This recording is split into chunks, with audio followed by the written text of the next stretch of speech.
So ఇది కూడా మనకి కపుల్ ఆఫ్ వీక్స్ బ్యాకే లాంచ్ చేశారు. సో అది లాంచ్ చేసి కూడా అంత పెద్ద టైం అయితే అవ్వట్లేదు. సో అదేదో దాన్ని కూడా ఆన్లైన్లో సేల్స్కి పెట్టేస్తే అయిపోయేది.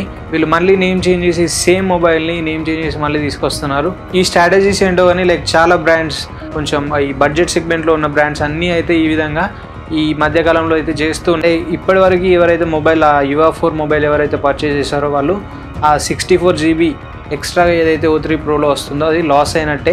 అండ్ చాలా కూడా అన్ని కాపీ పేస్ట్ మొబైల్స్ తీసుకొస్తున్నారు. అండ్ క్వాలిటీస్ కూడా అంత బెటర్ క్వాలిటీ ఉండట్లేదు. లావా నుండి రీసెంట్గా లావా O3 Pro అని చెప్పి ఒక మొబైల్ అయితే ఇండియాలో లాంచ్ అయింది. ఆ మొబైల్ యొక్క పూర్తి డీటెయిల్స్ అయితే ఈ వీడియోలో చూద్దాం. ఇది మనకి 6999 బడ్జెట్ సెగ్మెంట్లో అయితే లాంచ్ అయింది. బట్ ఇది వేరే ఒక మొబైల్ కాపీ పేస్ట్ అని చెప్పుకోవచ్చు. ఆ మొబైల్ ఏంటి అండ్ దీని యొక్క స్పెసిఫికేషన్స్ ఏంటి అనేది ఈ వీడియోలో చూద్దాం. అండ్ వీడియో అయితే ఎండింగ్ వరకు చూడండి. సో వీడియోలోకి వెళ్ళే ముందు ఇంకొక రిక్వెస్ట్, చాలా మంది వీడియోస్ అయితే చూస్తున్నారు బట్ సబ్స్క్రైబ్ చేసుకోవట్లేదు. సో ఫాస్ట్గా సబ్స్క్రైబ్ చేసుకోండి. ఫాస్ట్గా 1K సబ్స్క్రైబర్స్ ఫినిష్ అయితే ఛానల్ మానిటైజ్ అవుతుంది. తర్వాత మనం ఇంకా మంచి కంటెంట్ చేయవచ్చు. సో తప్పకుండా సబ్స్క్రైబ్ చేసుకోండి అండ్ వీడియో లైక్ చేయండి. And let's get started. So firstly మనం లావా O3 యొక్క స్పెసిఫికేషన్స్ గురించి మాట్లాడుకుంటే 6.56 ఇంచ్ సైజ్ ఉంటుంది. LCD స్క్రీన్తో వస్తుంది. HD+ రెజల్యూషన్ అయితే ఉంటుంది. 90Hz రిఫ్రెష్ రేట్ ఉంటుంది. అండ్ కెమెరాస్ గురించి మాట్లాడుకుంటే బ్యాక్ సైడ్ మనకి 50 MP ప్రైమరీ కెమెరా అయితే ఉంటుంది. సో ఇంకా సెన్సార్స్ గురించి మనకి ఎటువంటి ఇన్ఫర్మేషన్ అయితే లేదు. And front side 8 MP front facing camera ఉంటుంది. ప్రాసెసర్ వచ్చేసి యూనిసాక్ T606 ప్రాసెసర్ అయితే ప్రొవైడ్ చేశారు. 5000 mAh బ్యాటరీ ఉంటుంది. 10W ఫాస్ట్ ఛార్జింగ్ సపోర్ట్తో అయితే వస్తుంది. అండ్ ఇంకా ఇందులో మనకి వర్చువల్ ర్యామ్ సపోర్ట్ అయితే ఉంది. 4GB వరకు ర్యామ్ని ఎక్స్టెండ్ చేసుకునే వీలు ఉంటుంది. అండ్ స్టోరేజ్ కూడా మనకి 128GB వేరియంట్ ఉంటుంది. సో దీన్ని మనం SD కార్డ్తో 1TB వరకు స్టోరేజ్ అయితే ఎక్స్పాండ్ చేసుకోవచ్చు. ఫింగర్ ప్రింట్ గురించి మాట్లాడుకుంటే side mounted finger print censor ఉంటుంది. బ్లూటూత్ వర్షన్ 5.1 సపోర్ట్తో వస్తుంది. అండ్ ఇంకొక విషయం ఇక్కడ ఏంటంటే ఇది మనకి 4G సపోర్ట్తో వస్తుంది. అండ్ Android 14తో అవుట్ ఆఫ్ ద బాక్స్ అయితే వస్తుంది. సో ఇక ఇవి మనకి మొబైల్కి సంబంధించిన స్పెసిఫికేషన్స్ అయితే. అండ్ దీని ప్రైజెస్ గురించి మాట్లాడుకుంటే సో ఆల్రెడీ చెప్పినట్టు 6999 ప్రైస్ అయితే ఉంటుంది. ఇది మనకి అమెజాన్లో అయితే సేల్ చేస్తున్నారు. 4GB + 128GB వేరియంట్ ఉంటుంది. 4GB ర్యామ్ 128GB స్టోరేజ్ అయితే వస్తుంది. సో దీనికి మనకి 6999 రూపీస్ అయితే ఉంటుంది. అండ్ సేమ్ ఇంకొక మొబైల్ ఉందని చెప్పాను కదా, సో అది వచ్చేసి మనకి లావా UA4. సో ఇది కూడా మనకి కపుల్ ఆఫ్ వీక్స్ బ్యాకే లాంచ్ చేశారు. సో అది లాంచ్ చేసి కూడా అంత పెద్ద టైం అయితే అవ్వట్లేదు. సో ఇది కూడా సేమ్ స్పెసిఫికేషన్స్ ఉంటాయి. దానికి దీనికి రెండు మొబైల్స్ సేమ్ స్పెసిఫికేషన్స్ అని చెప్పుకోవచ్చు. సో హార్డ్వేర్ మొత్తం సేమ్ ఉంటుంది. అండ్ డిజైన్ కూడా ఎటువంటి చేంజెస్ అయితే ఉండవు. డిజైన్ పరంగా కూడా సేమ్ డిజైన్ అయితే ఉంటుంది రెండిట్లో.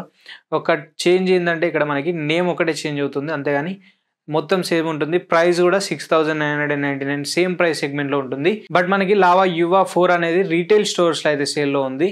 అండ్ ఇది వచ్చేసి O3 Pro ఇప్పుడు లాంచ్ అయింది వచ్చేసి మనకి ఆన్లైన్లో అయితే సేల్స్లో ఉంది. దాన్ని రీటైల్లో దీనిలో ఆన్లైన్లో తీసుకురావడానికి ఇప్పుడు దీన్ని తీసుకొచ్చినట్లయితే కనిపిస్తుంది. సో అదేదో దాన్ని కూడా ఆన్లైన్లో సేల్స్కి పెట్టేస్తే అయిపోయేది. వీళ్ళు మళ్ళీ నేమ్ చేంజ్ చేసి సేమ్ మొబైల్ని నేమ్ చేంజ్ చేసి మళ్ళీ తీసుకొస్తున్నారు. ఈ స్ట్రాటజీస్ ఏంటో కానీ చాలా బ్రాండ్స్ శాంసంగ్, రియల్మీ, వివో, ఇప్పుడు ఈ లావా అండ్ ఇంకా మార్కెట్లో ఉన్న అన్ని బ్రాండ్స్ ప్రీమియం బ్రాండ్స్ పక్కన పెట్టేస్తే కొంచెం ఈ బడ్జెట్ సెగ్మెంట్లో ఉన్న బ్రాండ్స్ అన్నీ అయితే ఈ విధంగా ఈ మధ్యకాలంలో అయితే చేస్తూ ఉన్నాయి. మనమే 4-5 వీడియోస్లో వీటి గురించి అయితే డిస్కస్ చేసాం. అండ్ ఇంకొకటి ఇందులో ఏంటంటే మనకి లావా UA4 ఏదైతే ఉంటుందో అది మనకి 4GB + 64GB వేరియంట్ ఉంటుంది. అండ్ లావా O3 Pro ఏదైతే ఇప్పుడు లాంచ్ అయిందో అది మనకి 4GB + 128GB వేరియంట్ ఉంటుంది. సో రెండింటికి మనకి సేమ్ ప్రైస్ అయితే ఉంటుంది. అంటే ఇప్పటివరకు ఎవరైతే మొబైల్ UA4 మొబైల్ ఎవరైతే పర్చేస్ చేశారో వాళ్ళు ఆ 64GB ఎక్స్ట్రాగా ఏదైతే O3 Proలో వస్తుందో అది లాస్ అయినట్టే. సో ఇది కూడా 64GBలో తీసుకొని రావచ్చు, లేకపోతే దానైనా ఎక్స్టెండ్ చేసి ఉండాల్సింది. సో రెండు సేమ్ ప్రైస్ బ్రాకెట్లో ఉన్నాయి కాబట్టి రెండింటికి మరి తేడా ఏంటి? అక్కడ 64GB ఇక్కడ 128GB ఇవ్వడం వల్ల సో వాళ్ళకి ఎక్కడ ప్రాఫిట్ వస్తుంది? ఈ ఒక్క బ్రాండ్ అనే కాదు, సో డిఫరెంట్ బ్రాండ్స్, చాలా బ్రాండ్స్ కూడా ఇటువంటి స్ట్రాటజీస్ని అయితే చేస్తూ ఉన్నాయి. అండ్ చాలా కూడా అన్ని కాపీ పేస్ట్ మొబైల్స్ తీసుకొస్తున్నారు. అండ్ క్వాలిటీస్ కూడా అంత బెటర్ క్వాలిటీ ఉండట్లేదు. సో ఇందులో కూడా మీరు చూస్తే రెండిట్లలో సేమ్ స్పెసిఫికేషన్స్ ఉన్నాయి. బట్ డిఫరెన్స్ వచ్చేసి ఓన్లీ నేమ్ ఒకటి డిఫరెన్స్ అయింది. అండ్ అక్కడ మనకి 128GB ఇస్తున్నారు, ఇక్కడ 64GB ప్రొవైడ్ చేస్తున్నారు. సో ఇది కూడా ఒక పెద్ద డిఫరెన్స్ అని చెప్పుకోవచ్చు. మనం ఇంకొక ఎక్స్ట్రాగా 64GB మెమరీ కార్డ్ కొనుక్కోవాల్సిందే కదా. సో దానికైనా 400 to 500 ప్రైస్ అయితే ఉంటుంది. సో అది కూడా ఏం తక్కువకి అయితే రాదు. సో బ్రాండ్స్ ఈ విధంగా కన్ఫ్యూజ్ చేయడం ఆపేయాలి. సో దీనిపైన మీ ఒపీనియన్స్ ఏంటి అనేది కామెంట్ చేయండి. And this is the video for now. Video నచ్చితే లైక్ చేయండి, షేర్ చేయండి. అండ్ మరిన్ని ఇలాంటి ఇంట్రెస్టింగ్ అండ్ ఇన్ఫర్మేటివ్ కంటెంట్ కోసం మన ఛానల్ని సబ్స్క్రైబ్ చేసుకోండి. Thanks for watching. This is Ashish signing off now.